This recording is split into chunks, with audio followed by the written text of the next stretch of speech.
আসসালামু আলাইকুম। কি অবস্থা সবার? খাকি দ্য বেঙ্গল চ্যাপ্টার নেটফ্লিক্সের আপকামিং ওয়েব সিরিজের টিজারটা দেখে ফেললাম। শিরোনাম শুনেই বোঝা যাচ্ছে, দেখে বোঝা যাচ্ছে যে বেঙ্গল চ্যাপ্টার, যেহেতু গল্পের যে প্লট সেটা হতে যাচ্ছে বাংলা ভাষাভাষীদের নিয়ে। কলকাতাকে দেখানো হচ্ছে এবং সেটাই দেখা গেল টিজারের শুরুতে। কলকাতা লেখাটা উঠে তারপর শুরু হয়। কলকাতার যে সমস্ত অ্যাক্টর অ্যাক্ট্রেস আছে টালিগঞ্জের, তাদেরকে দিয়েই করানো হবে, এটা স্বাভাবিক। তো এখানে আমরা দেখতে পাচ্ছি টলিউডের জিৎ আছে, প্রসেনজিৎ আছে, পরমব্রত আছে, শাশ্বত চট্টোপাধ্যায় আছে। সো একদম বলা যায় যে মেন লিড কাস্টিং যারা, প্রত্যেকেই কিন্তু পশ্চিমবঙ্গের ইন্ডাস্ট্রি থেকে আছে। তো পশ্চিমবঙ্গের যত দর্শক আছে তারা কিন্তু অনেক এক্সাইটেড জিতকে, বিশেষ করে জিতের যত ভক্তবৃন্দ আছে তারা খুব এক্সাইটেড, কারণ তারা চাচ্ছিল যে জিতের যে খারাপ সময়টা যাচ্ছে, তার খারাপ সময়ে এরকম একটা ব্রেক প্রয়োজন হতে পারে। এটা তার কেরিয়ারের একটা টার্নিং পয়েন্ট। যদি গল্পটা দুর্দান্ত হয় এবং তার যে ক্যারেক্টারটা সেটা যদি দারুণভাবে লেখা হয়ে থাকে, তাহলে আমার মনে হয় যে জিৎ এই সুযোগটা হাতছাড়া করবে না। সে তার জান প্রাণ দিয়ে এখানে অভিনয়টা করেছে। এটা তো অলরেডি মেক হয়ে গেছে। আর জিৎ মেবি তার ওজনটা একটু বাড়াইছে এই প্রজেক্টে কাজ করার জন্য। গল্পের প্রয়োজনেই মেবি এটা করছে, কারণ তাকে দেখে কিন্তু এরকমই লাগতেছে। তাকে দেখে কিন্তু একটু ভারী লাগতেছে। তার মনে হচ্ছে বয়সের একটা ছাপ বোঝা যাচ্ছে। আসলে ক্যারেক্টারটাই বোধ হয় এরকম। মেকার্সরা এটা জিতের কাছ থেকে চাইছে, এটা আমি ফিল করতে পারলাম আর কি। দেখার পর আমার এরকমই লাগতেছে। সেই সাথে আরেকটা এক্সাইটিং ব্যাপার হচ্ছে, প্রসেনজিতের সাথে এর আগে জিতকে কখনোই দেখা যায় নাই, আমি দেখি নাই। সো এই দুজনকে একসাথে একটা স্ক্রিনে দেখা, সেটাও কিন্তু এই দুজনের ভক্তবৃন্দ, ইভেন বাংলা সিনেমা প্রেমীদের জন্যই একটা দারুণ এক্সাইটিং ব্যাপার। আর নেটফ্লিক্স যে কত বড় একটা প্ল্যাটফর্ম সেটা তো আমরা সবাই জানি, যারা আসলে ওয়েব সিরিজ বা সিনেমা টিনেমা দেখি। সো এটা আসলেই বাংলা ভাষাভাষী যেই অ্যাক্টররা এখানে কাজ করতেছে তাদের জন্য একটা প্রাউড মোমেন্ট, তাদের জন্য আসলেই এটা বড় একটা অ্যাচিভমেন্ট, এটা বলতেই হবে। সো জিৎ এবং প্রসেনজিৎ, এদের জন্য শুভকামনা রইল। তো এবার যদি বলি যে কেমন লাগলো টিজারটা, দেখলাম যে টান উত্তেজনা ছিল। প্রত্যেকটা ক্যারেক্টারকে রিয়েলিস্টিক ভাবে দেখানোর চেষ্টা করা হয়েছে। যেমন যদি বলি যে জিতের যে ক্যারেক্টারটা, পুলিশের ক্যারেক্টার, তাকে খুব সিরিয়াস একটা টোন দেওয়া হয়েছে। মানে তার ক্যারেক্টারটা কখনোই হাসতেছে না, একদমই গম্ভীর একটা ভাব সবসময়, যেরকম তা আসলে উচিত। ক্রাইম থ্রিলার জনরার একটা গল্পে যে অ্যাকশন সিনগুলো দেখতে পেলাম, গান শট আছে, সব জায়গায় একটা রিয়েল ফিল দেওয়ার চেষ্টা করা হয়েছে। হয় না যে মাস কমার্শিয়াল ঘরানার সিনেমাগুলোতে কিরকম একটা লাথিমাল উড়ে গিয়ে পড়তেছে, ঘুষিমাল উড়ে গিয়ে পড়তেছে, এই ব্যাপারটা এখানে স্কিপ করা হয়েছে। আর এটাই স্বাভাবিক। আর এই ধরনের কাজে জিতকে অনেকদিন যাবৎ দর্শক মিস করতেছিল। সো এটা আমার মনে হয় যে জিতের জন্য একটা বড় কিছু হতে চলেছে। কারণ এই ধরনের কাজগুলোতে হয় কি, যে অ্যাক্টিং করার জায়গাটা থাকে। এতদিন অব্দি জিতের যতগুলো সিনেমা জিত করেছে বেশিরভাগই হচ্ছে একটু ন্যাকামি টাইপ অ্যাকশন থাকলেও সেগুলো অতিমাত্রায় একটু বেশি সাউথ ফিল দিতে গিয়ে, সাউথ ফিল তো প্রপারলি দিতে পারেই নাই, সেখানে একটা বিরক্তি ফিল হয়েছে আর কি দর্শকদের, যেটা কিন্তু এখানে থাকবে না। এখানে আমরা জিতের যে মেথড অ্যাক্টিং এর ব্যাপারটা সেটাও কিন্তু দেখতে পারবো। জিৎ যে ভালো অ্যাক্টর সেটার প্রমাণ সে তার পূর্বের অনেক সিনেমাতে দিয়েছে। সাথী সিনেমা তার ক্যারিয়ারেরই প্রথম সিনেমা, সেখানেও সে দুর্দান্ত অ্যাক্টিং করেছিল। ইভেন আরো অনেক সিনেমা আছে যেগুলো আগের, সেগুলোতে সে দারুণ অ্যাক্টিং পারফরমেন্স দেখিয়েছে। কিন্তু যখন থেকে নিজের প্রোডাকশনে কেবলমাত্র কাজ করা শুরু করলো আর বাইরের প্রোডাকশনগুলোকে স্কিপ করলো, বা বাইরের এসবিএফ বলি বা অন্যান্য প্রোডাকশন হাউসের সাথে তার যখন কোনো একটা সমস্যা হোক না হোক, যে কোনো কারণবশত সে যখন আলাদা হয়ে গেল তাদের থেকে, তখনই কিন্তু তার কাজের মধ্যে ভেরিয়েশনটা আমরা লক্ষ্য করলাম না। তখন থেকে কিন্তু একঘেয়েমি ব্যাপারটা চলে আসলো। প্রায় প্রত্যেকটা সিনেমা মানে লুক অ্যান্ড ফিল একই ধরনের, ডায়লগ ডেলিভারি, স্ক্রিপ্ট, কোনোটাই দর্শকদের কিন্তু মন জয় করতে পারে নাই। তো এই তো এখন নেটফ্লিক্সের সাথে যখন আসলে ইনভলভ হলো, দেখা যাচ্ছে যে তার যে ক্যারেক্টারটা সেটা কিন্তু একটু না, একদমই ভিন্ন ভাবে কিন্তু প্রেজেন্ট করা হয়েছে। সেই সাথে এখানে প্রসেনজিতের মতন একজন অভিনেতা আছে, তাকেও দীর্ঘদিন কলকাতার ইন্ডাস্ট্রির যে মেকার্স আছে তারা কিন্তু মিস ইউজ করেছে। বিভিন্ন ধরনের কপি মার্কা গল্প টল্প, একই ধরনের গদবাঁধা অভিনয়ে আমরা দেখে এসেছি। কিন্তু বিশ্বাস ছিল যে প্রসেনজিৎ তো ভালো অভিনেতা, সে তো ভালো করার কথা। তো ইতিপূর্বেও কলকাতারই অনেক ভালো ডিরেক্টররা তাকে ইউজ করেছে ভালোভাবেই। শেষ বয়সে এসে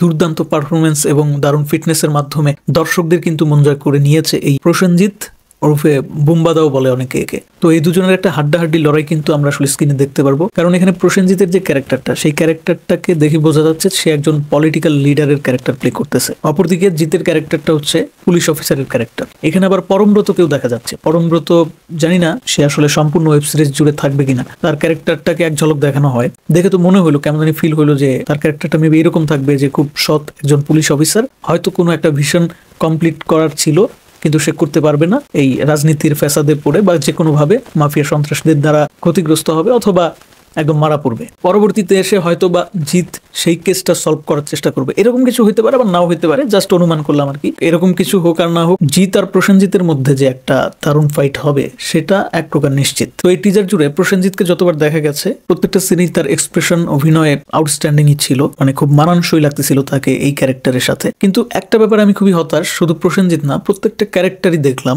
একটা ক্যারেক্টারও মুখ দিয়ে কোনো কথা বলে নাই না। মানে হতাশার কারণ হচ্ছে যে আগ্রহ ছিল যে একটা ক্যারেক্টারের মুখ থেকে একদম সরাসরি কোনো একটা ডায়লগ শুনবো। তবে একটা সিন আছে যেখানে জিতকে দেখানো হয় কিন্তু ব্যাক ভয়েসে আমরা এমন একটা ভয়েস শুনতে পারি যেটা শুনেই বোঝা যায় যে এটা আসলে জিতের ভয়েস না। এটা কি আসলে অন্য কাউরিদের ডাবিং টাবিং করাইলো?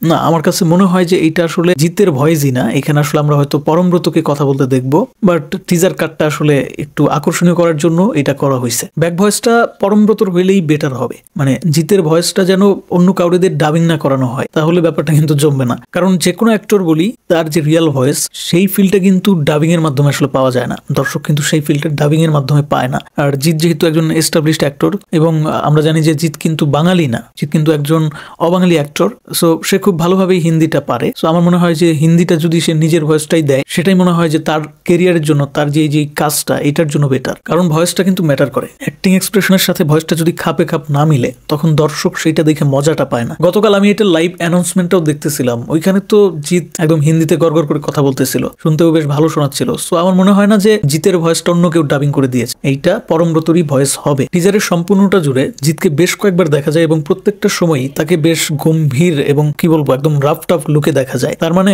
তার ক্যারেক্টারটাই এরকম, সে একজন পুলিশ অফিসার এবং খুব সিরিয়াস, তার যে দায়িত্ব সেটার প্রতি খুব বেশি অনেস্ট। অপরদিকে প্রসেনজিৎকে যতগুলো সিনে আমরা দেখতে পেয়েছি, প্রত্যেকটা সিনে কিন্তু বেশ ক্রিটিক্যাল, মানে মুখে হাসি অন্তরে বিষ, এই টাইপের একটা ক্যারেক্টার কিন্তু প্রসেনজিৎ, এটা কিন্তু একদম ক্লিয়ারলি বোঝা যাচ্ছে। কিছুটা যে মির্জাপুর ওয়েব সিরিজটার মতো, ওইখানে যে ত্রিপাঠী নামে এক ক্যারেক্টার ছিল, ওই ক্যারেক্টারটার মতো প্রসেনজিতের এই ক্যারেক্টারটা আমি কিছুটা কানেক্ট করতে পারতেছি। টিজারের ৭৭ ক্যারেক্টারটা দেখে বোঝা যাচ্ছে যে সে হচ্ছে এলাকার পাতি গুন্ডাদের মধ্যে একজন নেতা টাইপ কোনো একটা কিছু। তবে তার ক্যারেক্টারটাও কিন্তু যথেষ্ট ভ্যালু প্রোভাইড করে, আর এই কারণে কিন্তু টিজারে তাকে এত সুন্দরভাবে প্রেজেন্ট করা হয়েছে। তো এই খাকি ওয়েব সিরিজটা পরিচালনা করছে দুইজন লোক, মানে দুইজনের নাম মেনশন করা আছে, আমি দুজনের একজনেরও চিনি না। সো এদেরকে নিয়ে বাড়তি কোনো কথা আমি বলতে পারতেছি না, মানে যেহেতু আমার অভিজ্ঞতা নাই, এদের কাজ আমি এর আগে দেখি নাই। তবে হ্যাঁ, একজন ওই যে ক্রান্তি নাকি, ওনার নামটা কি, আরে উনি হচ্ছে ওই ময়দান মুভি, যেটা হচ্ছে অজয় দেবগনের মুভি, ওই ময়দান মুভির সিনেমেটোগ্রাফার ছিল। তার মানে হচ্ছে যে যথেষ্ট অভিজ্ঞ কারিগর দ্বারাই কিন্তু এই ওয়েব সিরিজটা নির্মাণ করা হয়েছে। এছাড়া টিজারটা দেখে কিন্তু এই ফিলটা পাওয়া যাচ্ছে, বাজেটের ক্ষেত্রে কোনো কার্পণ্য তারা করে নাই। স্ক্রিনে যখন অনেক বেশি ব্যাকগ্রাউন্ড আর্টিস্ট প্রয়োজন, সেখানে সেই রকম পর্যাপ্ত পরিমাণে ব্যাকগ্রাউন্ড আর্টিস্ট দেখা যাচ্ছে। কোয়ালিটি যেটা ম্যাচ করার কথা, নেটফ্লিক্সের কাজ হিসেবে যেরকম হওয়ার কথা, ঠিক সেরকমই কিন্তু প্রোভাইড করতেছে। এবং ব্যাকগ্রাউন্ডে যে মিউজিকটা বাজতেছে, যে গানটা আমরা শুনতেছি, সেটাও কিন্তু দুর্দান্ত ছিল। টিজার কাটও দারুণ হয়েছে, জিৎ যখন ওই হাতে লাঠি নিয়ে 2-3টা বাড়ি দেয়, সেটাও খুব দারুণ ভাবে ম্যাচ করা হয়েছে। তো ওভারঅল আসলে তারা যেভাবে দেখাইতে চাইছে আর কি, অনেকের কাছেই একটু অফ ট্র্যাক লাগতে পারে, অনেকের কাছে মনে হতে পারে যে মাস এন্টারটেইনিং কোনো কিছু দেখলাম না, জিতের কোনো ডায়লগ ডেলিভারি দিতে দেখলাম না, আসলে তারা এইভাবে উপস্থাপনই করতে চায় নাই। তবে এইটা কিন্তু বোঝা যাচ্ছে যে এইখানে ভায়োলেন্স আছে, এখানে অ্যাকশন আছে। শুরুতে কয়েকটা ওই যে চাপাতির কোপ দেখছি, ওইখান থেকে কিন্তু আসলে বোঝা যাচ্ছে যে অনেক ভায়োলেন্স আছে, তবে সেগুলো আসলে দেখানো সম্ভব না। ইউটিউবের একটা রুলস অ্যান্ড রেগুলেশন তো আছে, সো সেই কারণে কিন্তু এখানে ওইভাবে দেখানো হচ্ছে না। ইভেন এটা তো জাস্ট একটা টিজার, হয়তো এরপরে যখন ট্রেলার আসবে তখন আমরা আরেকটু বেশি এটা নিয়ে কথা বলতে পারবো এবং বুঝতে পারবো যে আসলে এখানে কতটা অ্যাকশন ভায়োলেন্স আছে। আমার একটা জায়গায় একটু ডিসঅ্যাপয়েন্টেড লাগছে, একটা জায়গায় একটু খটকা লাগছে, মানে পুরো টিজার দেখার পর আমার মাথা দিয়ে এটা ঘুরতেছে যে কিরে ভাই, এইখানে প্রত্যেকটা অ্যাক্টর অ্যাক্ট্রেস বেশিরভাগই হচ্ছে বাংলা ভাষাভাষী। আবার সম্পূর্ণ ওয়েব সিরিজটার গল্পের যে পটভূমি, সেটাও কিন্তু পশ্চিমবঙ্গকে ঘিরে, মানে পশ্চিমবঙ্গই হচ্ছে এই গল্পের প্রধান লোকেশন, যেখানে সবাই বাংলা ভাষাভাষী। এবং আমরা যদি খেয়াল করি কয়েকটা সিনে পেছনে ওই যে রাজনৈতিক ব্যক্তিরা যখন হচ্ছে ভাষণ দিচ্ছে, তখন তাদের পেছনে কিন্তু বাংলা ফন্টে বড় বড় করে পোস্টার ব্যানার টানানো। তো ব্যাপারটা বোঝা যাচ্ছে যে এখানে সবাই বাঙালি থাকবে, বাংলার একটা ঘটনা দেখানো হচ্ছে। শিরোনামেও তো রাখা হয়েছে যে খাকি দ্য বেঙ্গল চ্যাপ্টার। তাহলে আবার মানে ব্যাপারটা কিরকম একটু গরমিল হয়ে গেল না, যে সবাই হচ্ছে হিন্দিতে কথা বলতেছে। না, আমি বলতে চাচ্ছি যেটা, যে হিন্দিতে কথা বলুক, হিন্দি ডাবকৃত যেটা ভার্সন সেটাতে হিন্দিতেই কথা বলুক সবাই, কিন্তু এটার একটা বাংলা ভার্সনও তো দরকার। মেবি হবে কেমনে, এটা তো হওয়ার সম্ভব না, কারণ এটা তো নেটফ্লিক্সে তারা রিলিজ করবে। এখন নেটফ্লিক্স যদি আবার আরেক জায়গায় বাংলা ভার্সনে যদি এটা রিলিজ করে, তাহলে রিলিজ হবে। জানি না, এই সম্পর্কে আমি জানি না, কিন্তু আমার প্রশ্ন হচ্ছে যে উল্লেখ করা আছে দ্য বেঙ্গল চ্যাপ্টার, অথচ এখানে বাংলার কোনো অস্তিত্ব, মানে বাংলায় কেউ ডায়লগ দিবে না, এইটা কিন্তু হতাশার। আর হ্যাঁ, যারা জিৎ ভক্ত আছো, যারা জিতের একটা দারুণ কামব্যাক চাচ্ছিলে, তাদের এই কাজটা দেখার পর কি অনুভূতি হচ্ছে, কি মনে হয়? জিতের কি দারুণ একটা কামব্যাক এই কাজের মাধ্যমেই হয়ে যাবে, নাকি আরো বেশি অপেক্ষার প্রহর গুনতে হবে? কমেন্টে অবশ্যই তোমার মতামতটা জানাও। ধন্যবাদ সবাইকে ভিডিওটি দেখার জন্য।